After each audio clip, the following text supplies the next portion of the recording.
Good evening, everyone. I'm Kamen Enchev. The Rugby Red Wolves won the CRC Sevens Las Vegas Invitational last night, becoming the #1 Sevens team in the USA. But the Red Wolves Hoops team had its final Saturday off before the regular season ends. And if A-State wants to play in the Sun Belt tournament, the Red Wolves have some work to do. ASU lost a tight one 65-60 to Georgia Southern on Thursday to drop to 4-10 in the Sun Belt. Right now, Texas State and ULR are tied for 8th in the league at 5-10. Of course, the top 8 teams make the tournament. Arkansas State travels to Little Rock on Thursday to take on rival UALR. The A-State women also play UALR on Thursday. While the men's matchup will go a long way towards deciding who makes the Sun Belt tournament, the women's game has a potential regular season title on the line. Right now, the Trojans are 14-1 in league play, while the Red Wolves are 12-2 and coming off a win over Georgia Southern. But A-State did beat ULR last time around and would own the tiebreaker, so if the Red Wolves win on Thursday, they put themselves in good position to win their second straight regular season Sun Belt title. The Red Wolves baseball game was canceled today because of weather, but a big Saturday as A-State swept a doubleheader against Illinois State.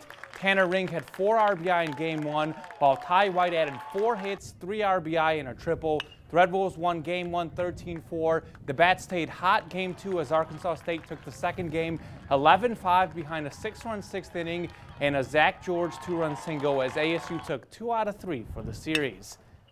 And it was also a big Saturday for the Hardwood Hogs as Arkansas took a step closer to finishing second in the SEC. And it was an unsung hero that led the way. Manuel Watkins was averaging just 3 points per game on the season, but made all 4 of his shots. None were more important than this one right here that put the Hogs up 1 with 6 seconds left. The assist came from EPC's Kai Madden, who becomes the first native Arkansan in program history with 1,000 points and 300 assists. Ole Miss doesn't score on its last chance, and the Razorbacks take a 1-game lead on the Rebels and Aggies for second in the SEC. What a game. It had, to me, the makings of an NCAA tournament, that kind of very competitive, 2 teams really going after each other like heavyweights. And we just had the last possession that we scored on. It's a big win for us.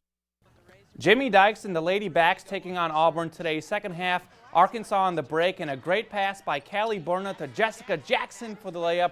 She had a game-high 18 points. Next possession, it's the same story. A fast break, and Burna to Jackson for 2. Burna had a game-high 8 assists. Jasmine Brown also added 17 points, and this 3-point play, Arkansas wins 54-36 to go to 15-9. It was also a big weekend for the Diamond Hogs as Arkansas sweeps North Dakota. The Razorbacks won on Friday 11-4 and then took Game 1 of Saturday's doubleheader 13-2 and then won the second game 12-1. In all, the Hogs scored 36 runs and pounded out 58 hits, and of course none were more exciting than Rick Nomura's inside the park home run.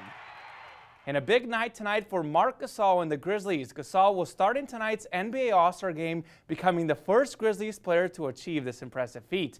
Gasol is averaging a team-high 18.3 points per game. It's about more than just points, though, for last year's Defensive Player of the Year, as Gasol also grabs 8.6 rebounds per game, 3.9 assists a game, and 1.8 blocks per game. The All-Star game tips off at 7:30, and you can catch it on TNT. And former Grizzly Paul Gasol actually starts for the East, so maybe the brothers will go at it. That could be fun. That would be interesting. Yeah, that's exciting. See who nice the family, little rivalry. See who the family's cheering for. Exactly, yeah. And stay with us. We'll be right back.